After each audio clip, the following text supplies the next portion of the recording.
find yourself unable to stop thinking about a particular situation or problem, even when it's not productive or helpful? Do you replay conversations in your head, imagining different scenarios and outcomes? Or maybe you worry about the future, constantly anticipating and preparing for worst-case scenarios. If so, you're not alone. Hi, my name is Sara Mahmood, and I'm here to talk about a phenomenon that many of us experience and not realize how draining it can actually be. Overthinking is a common experience that many of us struggle with on a daily basis. It can be exhausting, anxiety-provoking, and even paralyzing at times.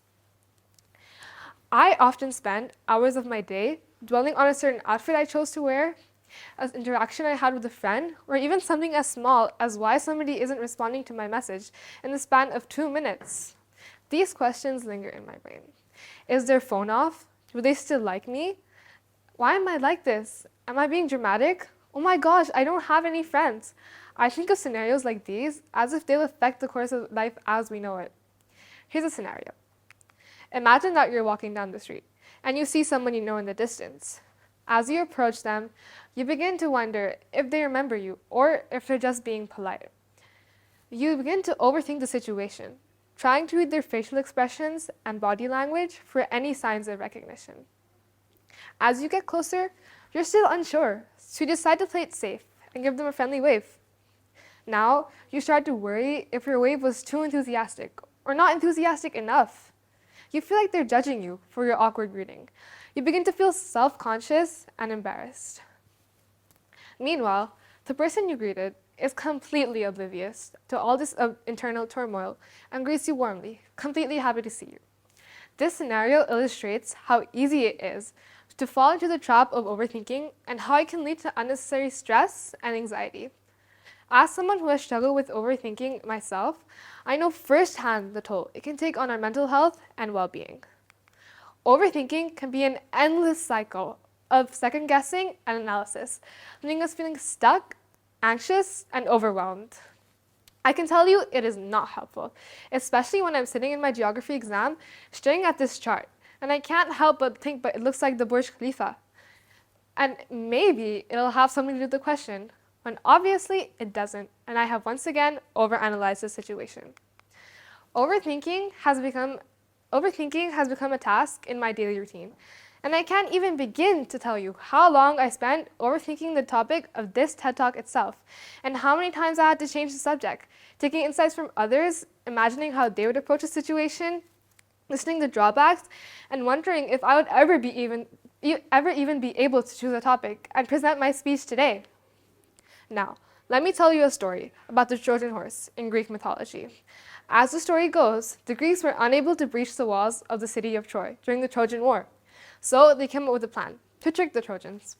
They built a giant wooden horse, and they placed it outside the gates of the city of Troy. The Trojans, not suspecting anything, brought the horse inside of the city walls. And unbeknownst to them, the Greek soldiers that were hiding inside the horse emerged at night, allowing them to open the gates and conquer it and enter Troy. The Trojans' indecision and overthinking ultimately led to their downfall, as they failed to recognize the danger posed by the Greek soldiers hiding inside the horse. This story serves as a cautionary tale about the dangers of overthinking and the importance of trusting one's instincts and intuition. So, what can we learn from the story of the Trojan horse? Well, the Trojans had a chance to recognize deception and save their city, but they failed to trust their instincts and pay attention to the warning signs. But we can also use this story as a way to recognize the importance of our intuition and our instincts. Sometimes we can overanalyze and overthink a situation so much so to the point where we are paralyzed by indecision and we are unable to make a choice or take action.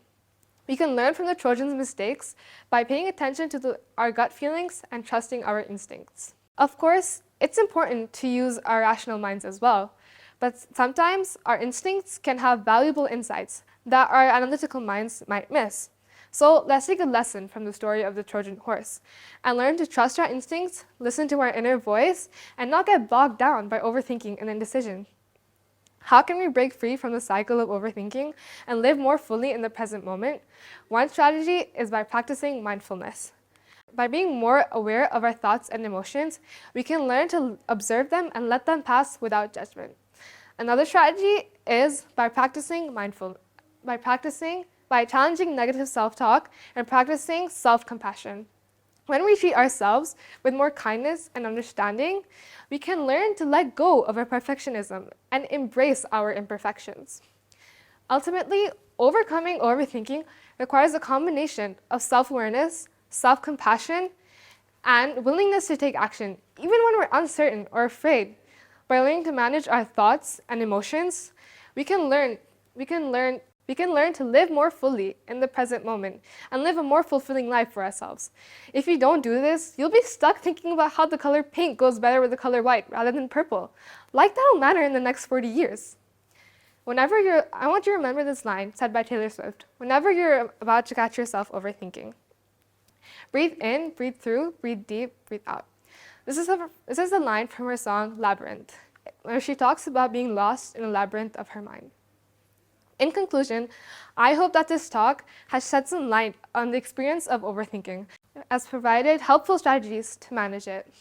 If you're an overthinker or somebody who cares about someone who is, I hope that you'll take these ideas to heart and learn how to live more fully in the present moment. Thank you.